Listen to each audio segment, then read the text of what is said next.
Bonjour Sophie Le Ménestrel. Bonjour Christelle. Nous voici devant l'étal du poissonnier aujourd'hui sur le marché et on va s'intéresser plutôt à un crustacé, la langoustine. Tout à fait. Et en fait, la langoustine se déguste d'avril à octobre. Où est-ce qu'on en trouve des langoustines ? Alors, cette demoiselle de la mer, elle habite surtout sur les côtes de l'Atlantique, de la Scandinavie à l'Afrique du Nord. Mais chauvinisme oblige, les Françaises et celles du Guilvinec en particulier en Bretagne, si ce n'est celles de l'Orient ou du Croisic, sont supposées être les meilleures. Comment je la reconnais la langoustine ? Elle ressemble à un petit homard parce qu'elle a deux grandes pinces. Donc c'est oui, comme les ça que pinces, vous allez là. la reconnaître parce que les crevettes ou les gambas n'en ont pas.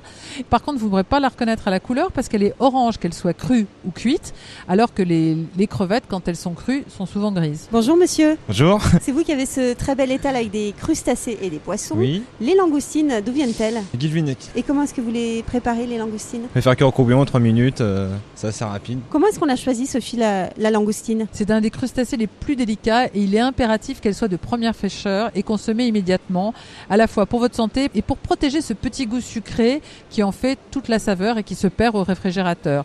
Alors vous allez pouvoir les trouver parfois chez le poissonnier déjà cuites. Moi je préfère honnêtement les acheter crus. Et ensuite vous allez faire la même technique que pour un tourteau ou pour beaucoup de crustacés. Vous allez préparer un courbouillon, les jeter dans le courbouillon. Mais alors la cuisson là est extrêmement rapide. En fonction de la grosseur, c'est 2, 3, 4 minutes une fois que l'ébullition a recommencé dans votre casserole. Et à ce moment-là, vous les sortez, vous les égouttez, vous les mettez sur un plat pour qu'elles refroidissent à l'air ambiant. Et avec quoi est-ce qu'on va les déguster ? Ce qu'on appelle un buisson de langoustine, vous les servez en entrée, toute simple, juste cuite, avec un petit peu de mayonnaise. Là, je vais vous donner une petite astuce. Si vous voulez préserver votre ligne, préparez une mayonnaise, mais ne jetez pas les blancs d'œufs.